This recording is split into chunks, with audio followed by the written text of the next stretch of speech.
Navy ने किया है परमाणु बैलिस्टिक मिसाइल का टेस्ट और K4 बैलिस्टिक मिसाइल के सफल परीक्षण को लेकर ही बड़ी खबर है। INS परिघात पनडुब्बी से K4 के टेस्ट को लेकर खबर है। सबमरीन से मिसाइल का पहली बार परीक्षण हुआ है। दोस्तों, भारत की defence research and development organisation जिसे DRDO कहा जाता है, उसने एक मिसाइल का टेस्ट किया है। मिसाइल है, ये डिफरेंट किस्म के पेलोड्स लेके जा सकता है। डिफरेंट किस्म की इसकी रेंज है, 1500 किलोमीटर से ज्यादा भी इसकी रेंज है। और ये आर्म फोर्सेस के लिए जाहिर बात है काबिले मुफीद है उनके लिए। मिसाइल के एक्सपेरिमेंट्स हो रही हैं तो यकीनन पाकिस्तान में भी खलबली होगी और पाकिस्तान में भी ये सोचा जा रहा होगा कि जी अब हमें भी ऐसा कुछ करना चाहिए, इसलिए कि जैसे ही भारत किसी किस्म का भी मिसाइल के एक्सपेरिमेंट करता है तो उसके साथ ही पाकिस्तान जो है वो भी जरूर ऐसी कुछ सोच जो है वो लेकर चलते हैं। जैसे कि और बहुत सारे मुल्क हैं जो इस दौड़ में लगे हुए हैं, ठीक है, कि टेक्नोलॉजी जो है उसको हासिल कर पाए, मजीद बेहतर से बेहतर कर पाए। ठीक हो गया, लेकिन पाकिस्तान का इस दौड़ में है?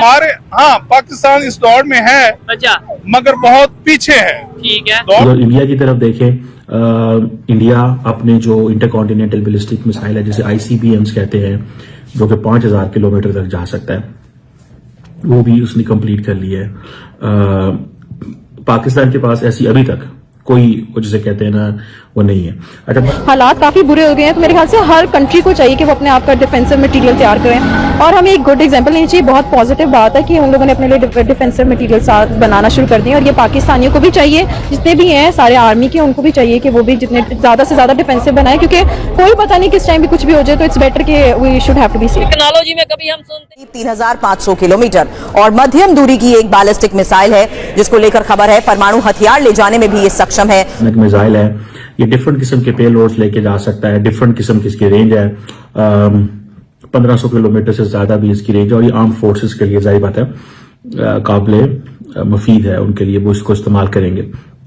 इंपॉर्टेंट चीज ये है कि भारत के पास, आपको पता है कि अच्छी तादाद के अंदर ऑलरेडी जो उनका जो डिफेंस प्रोग्राम है उसमें, उनके मिसाइल प्रोग्राम में काफी ज्यादा, अगर आप उसकी ओरिजिन एंड डेवलपमेंट से देखना शुरू करें तो उनके पास बैलिस्टिक मिसाइल हैं, क्रूज मिसाइल हैं, टैक्टिकल मिसाइल हैं। फिर देन उन्होंने ये भी, इस पे भी काम किया है। सो ये स्टार्टिंग फ्रॉम बैलिस्टिक मिसाइल और दूसरा cruise missile, surface to air missile, even के एंटी टैंक गाइडेड मिसाइल्स भी हैं, एंटी शिप मिसाइल्स भी हैं, एंटी सैटेलाइट मिसाइल्स भी भारत के पास हैं। फिर टेक्टिकल मिसाइल भी हैं, हाइपरसोनिक टेक्नोलॉजी उन्होंने डेवलप कर ली है। सो पाकिस्तान के पास ऐसा कुछ भी नहीं है। बाय द वे, मैं आपको बताऊं, जो पाकिस्तान के पास जी है, इसकी कोई ऐसी एविडेंस नहीं मिलती। आपको पता है कि पाकिस्तान का जो लॉन्गेस्ट मिसाइल की जो रेंज है वो तकरीबन, if I am not wrong, तो 2800 किलोमीटर से थोड़ी ज्यादा है, 2850 किलोमीटर। ये जिसे आप समझ लें कि सबसे लंबा मिसाइल है जो हम मार सकते हैं, 1700 माइल, यानी कि 2750 किलोमीटर तक। और ये कन्वेंशनल न्यूक्लियर वॉरहेड लेके जा सकता है। उधर इंडिया की तरफ देखें, इंडिया अपने जो इंटरकॉन्टिनेंटल बैलिस्टिक मिसाइल है जिसे ICBMs कहते हैं, जो कि 5000 किलोमीटर तक जा सकता है, वो भी उसने कंप्लीट कर लिया है। पाकिस्तान के पास ऐसी अभी तक कोई, वो जिसे कहते हैं ना, वो नहीं है। अच्छा, मजे की बात यह है कि इंडिया, आपको पता है, MTCR का मेंबर बन चुका है, आई थिंक 2015 में, मिसाइल टेक्नोलॉजी कंट्रोल रजीम। अब इसमें पाकिस्तान अगर लॉन्ग रेंज मिसाइल की तलाश में निकलेगा तो पाकिस्तान के लिए सैंक्शंस हैं। इंडिया निकलेगा या इंडिया लॉन्ग रेंज मिसाइल्स बना रहा है तो कोई मसला नहीं है। ठीक है जी। और बहुत सारे मुल्क हैं जो इस दौड़ में लगे हुए हैं, ठीक है, कि टेक्नोलॉजी जो है उसको हासिल कर पाए, मजीद बेहतर से बेहतर कर पाए। ठीक हो गया, लेकिन पाकिस्तान का इस दौड़ में है? हाँ, पाकिस्तान इस दौड़ में है, अच्छा, मगर बहुत पीछे है। ठीक है। दौड़ लगाता है, बहुत पीछे। हमारे यहाँ जो सियासतदान है या जो हमारे यहाँ साइंसी ये जो मिनिस्ट्री के लोग हैं, ठीक है, उनको इल्म ही नहीं है कि ये साइंस है क्या, टेक्नोलॉजी है क्या, इस पे कैसे काम करना है। क्या कहना चाहेंगे अगर इस हवाले से हम बात करें? इंडिया मिसाइल पे मिसाइल बना रहा है, टेक्नोलॉजी में आगे से आगे जाता जा रहा है, आप क्या कहना चाहेंगे? भाईजान, हमारे पास जज्बा बहुत है। अब भाई फिर अभी वो यही बात है, जज्बे से हम, जज्बा है तो क्या? जज्बा इसलिए है कि जो पढ़े लिखे हैं वो तो कुछ कर रहे नहीं, अच्छा, जो अनपढ़ है वो उनमें जज्बा है। ठीक है। वो क्या कर सकते हैं? कुछ भी नहीं कर सकते। तो जज्बा लेके गली गली हमने नारे लगाने, ठीक है, मगर दुनिया से पीछे रहना है। ठीक है, तो आपके- इसलिए पीछे रहना है अच्छा। कि हम जो है ना जो सियासत हमारे जो साइंसदान है, ठीक है, उनका हम हाल ही ये कर देते हैं कि जो लोग दूसरे हमारे स्टूडेंट है वो साइंस की तरफ जाते नहीं। ठीक है। अभी डॉक्टर अब्दुल कदीर खान साहब देखें, जिन्होंने उनके साथ हमने क्या किया, जेल की सलाखों के पीछे रखा, ठीक है, जिसने हमें फखर से हमारा सर बुलंद किया, हमें एटमी ताकत बनाया।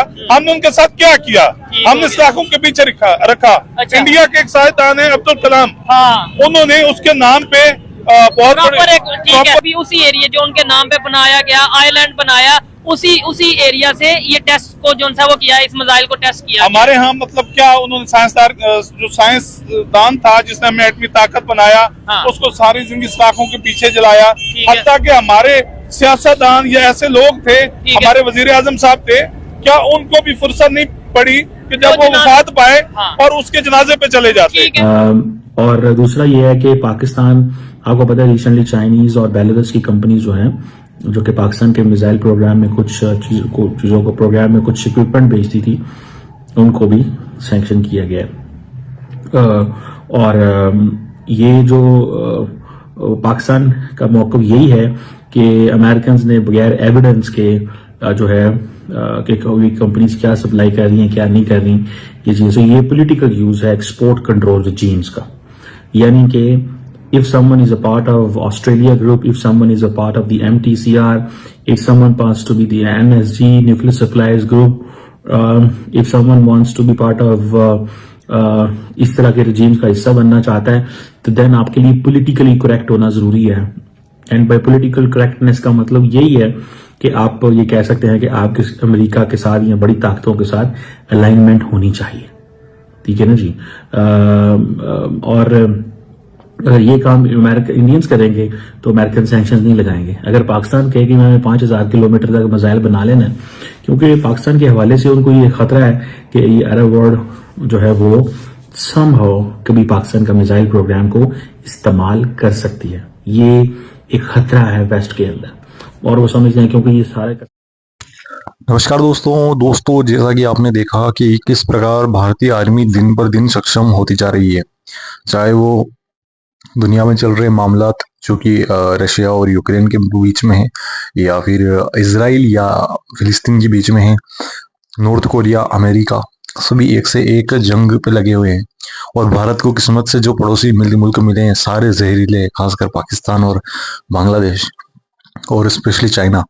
तो इंडिया को भी अपनी तैयारी प्रॉपरली रखनी होती है और इसके लिए इंडिया भी बिल्कुल चूक नहीं करने वाला। इंडिया ने अपनी MK4 मिसाइल का प्रशिक्षण किया है। ये मिसाइल न्यूक्लियर केपेबल मिसाइल है जो कि 3500 किलोमीटर की रेंज कवर कर सकती है। और सबसे इम्पोर्टेंट बात यह है कि इसे सबमरीन से लॉन्च किया गया है। तो आप प्रश्न पूछोगे क्या पहले सबमरीन से लॉन्च नहीं की गई? तो की गई है पहले भी, बट ये बहुत इंपॉर्टेंट हो जाती है क्योंकि इसकी रेंज बहुत ज्यादा है।